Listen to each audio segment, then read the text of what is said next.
Hi, I am Humaira. And I am Nuratierah, welcoming you to the nighttime news. Our top story tonight will take you to the scene or the latest developments. Tonight, we will start with the latest news, which is about the incidents at Bukit Kawah Road collapse site. It is reported on December 5th, a soon-to-be-wed couple who were traveling in an SUV from Pulau Terengganu to Gua Musang were killed after their vehicle skid and plunged 61 meters into the ravine. Itu kalau dia kata dialihkan, memang yang mengalihkan tu bukan JKR. Memang JKR pastikan, ya kita ikut tata kelola, kita ikut segala-gala SOP di mana-mana ada berlaku keruntuhan dan sebagainya. Precautionary measures tu memang kita buat, ya. Jadi kalau didakwa itu dialihkan, itu pentinglah kita nak tahu siapa mengalihkan, ya. The Work Ministry has stated that if the barriers were moved, it definitely wasn't us. And the Work Ministry has urged the public to comply with the closure signs after a couple died.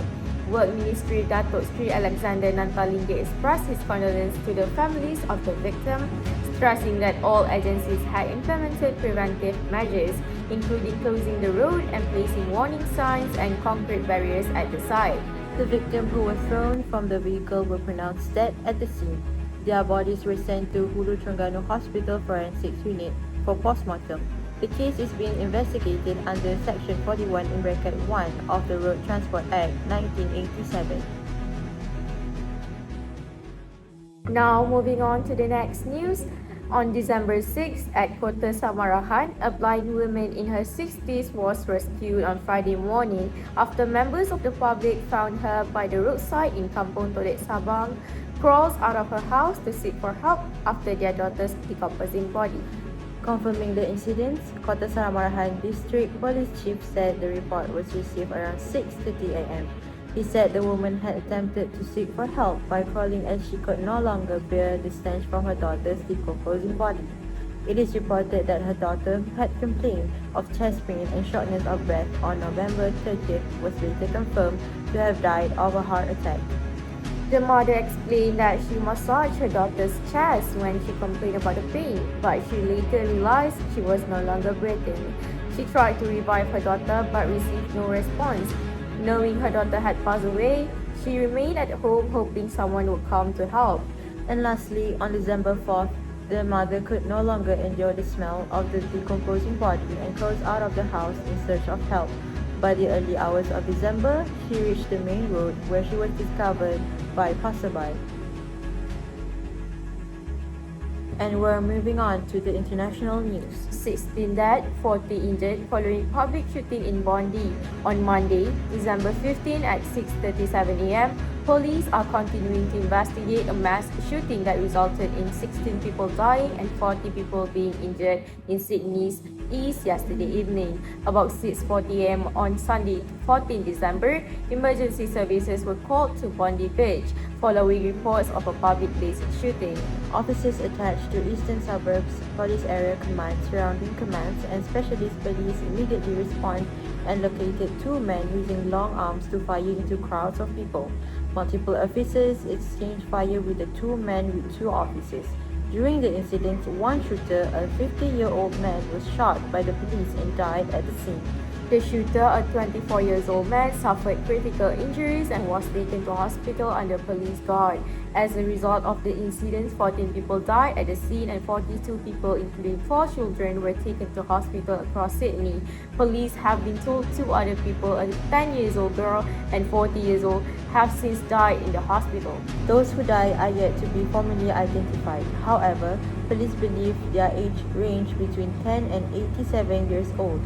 5 people remain in critical conditions, with the others remaining in serious conditions. A significant crime scene has been established covering Binti Beach and surrounding roads. Detectives from the Joint Counter-Terrorism Team have commenced an investigation into the incident.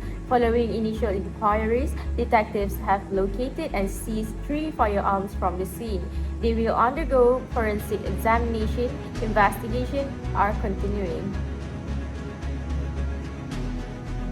Now, we will move on to the next topic, which is about a young elephant in Perak, Malaysia, died on May 11 after being struck by a lorry while crossing a highway with its mother.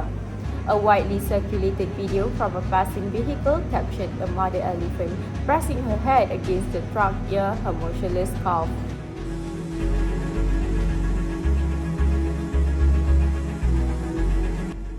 Great District Police Chief Superintendent Zulkifli Mahmud reported that initial investigations reveal a 28-year-old truck driver saw a large elephant on the road's right shoulder.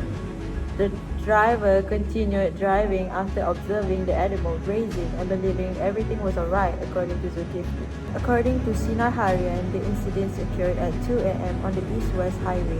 Great District Police Chief Superintendent Zulkifli Mahmud reported that initial investigations reveal a 28-year-old truck driver saw a large elephant on the road's right shoulder.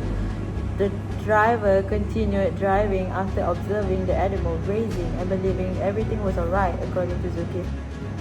However, moments later, a baby elephant suddenly emerged from the forest on the left side and attempted to cross the road. The short distance made it impossible for the driver to stop in time, resulting in a fatal collision. The baby elephant died at the scene. This is not the first accident to occur on the East-West Highway. In fact, as the creatures deal with a declining habitat, there have been multiple human-elephant encounters there. To avoid elephants, Perak Perkhidmatan has recommended drivers to stay off the highway between 11 a.m. and 4 p.m.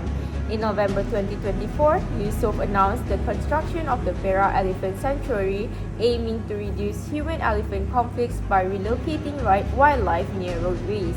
According to the Malay Mail, the sanctuary is expected to be completed by 2029. I am Nuratierah. And I am Humaira.